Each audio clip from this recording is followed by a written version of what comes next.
Hi, this is Josh Willis with Resist again. Today we're just going to go over a couple of tips that are going to help you in programming a box and an odd shaped box. First and foremost, if you have the machine, then you know by now that I'm going to drill home that you need to reference the machine before we do anything. So first off, we're going to go to the machine, we're going to go to the touch screen, and we're going to go to referencing, and we're going to select start referencing. And you know, when I set your machine up, that I made that very clear. The first thing we do before we do anything, we're going to do a referencing, let it get where it needs to be, and get happy. So once that's done, now we have a stone that we want to program. And what I want to show you is I can show you how to program a simple box.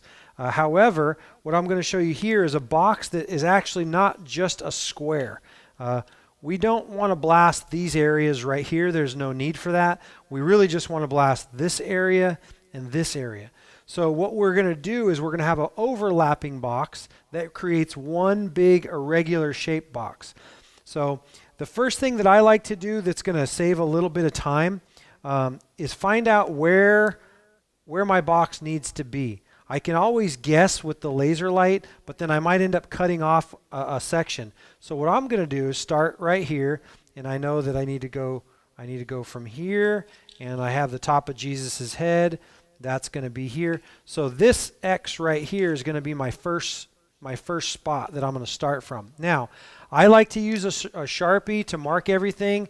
However, it's up to you. Some people use stickers. You can do a red dot, and then you know, okay, my first box is going to be from here to here, and it might be easier for you to see, and then you can go, here so that you know where all your boxes are going to be. You can do that. Personally, I like the Sharpie, but this is just to give you an idea of where your laser is going to line up from. Okay, so now that the machine's referenced and I know exactly where my boxes, my marking points are, I'm going to go over to the touch screen. And first thing I want to do is, since we've referenced it, I'm going to go back. I'm going to go to define fields without leveling, right? And this is our number one location for programming a stone. So first thing I'm going to do is take the head over. I'm going to bring that light, slow it down a little bit, and bring it over to my first point.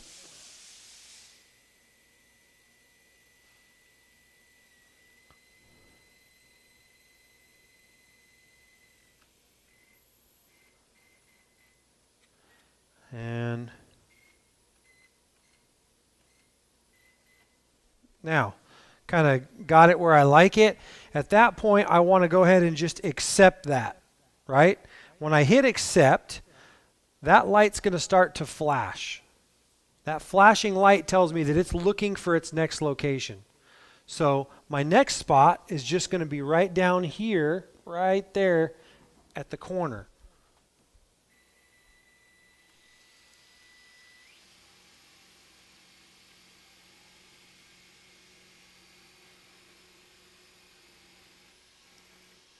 Now, I want this to be one solid box. So in order to do that, if I hit accept again, okay, that's going to be one field. So that Jesus would be in one field. However, I want this one box to continue on to be one solid box rather than two separates. In order to do that, the key here is you have to overlap the boxes. So next step would be to basically take that head and go up and go over.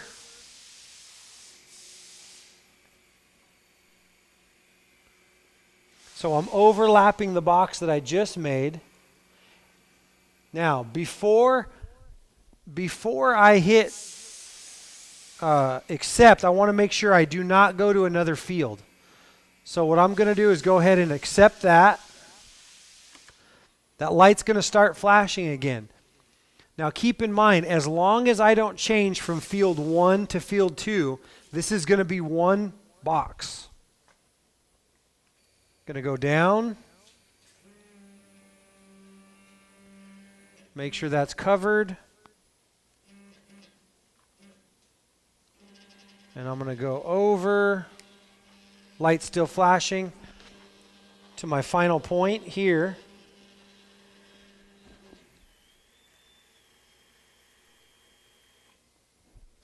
I'm going to accept that. Now, what I've done is I've taken, because I haven't switched fields, I've taken those two boxes, and because they're overlapping, that's now going to be one field. To make sure everything's correct, what I want to do is run a contour. So I'm going to go back to my touch screen, and I'm going to hit the contour button.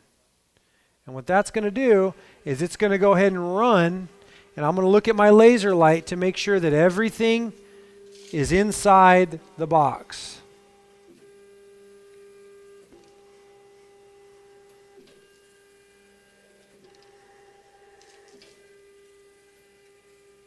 Perfect.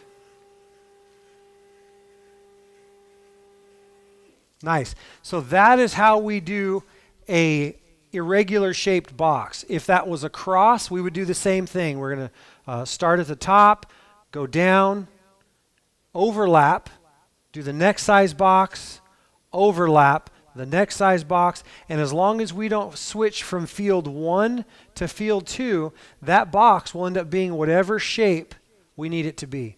So again, whether you use a Sharpie or stickers or you try to go for memory, those are just a quick little tip to creating a irregular shaped box in one field.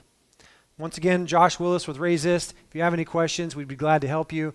Website is www.resist.com. 1-800-729-9478 is our toll-free number.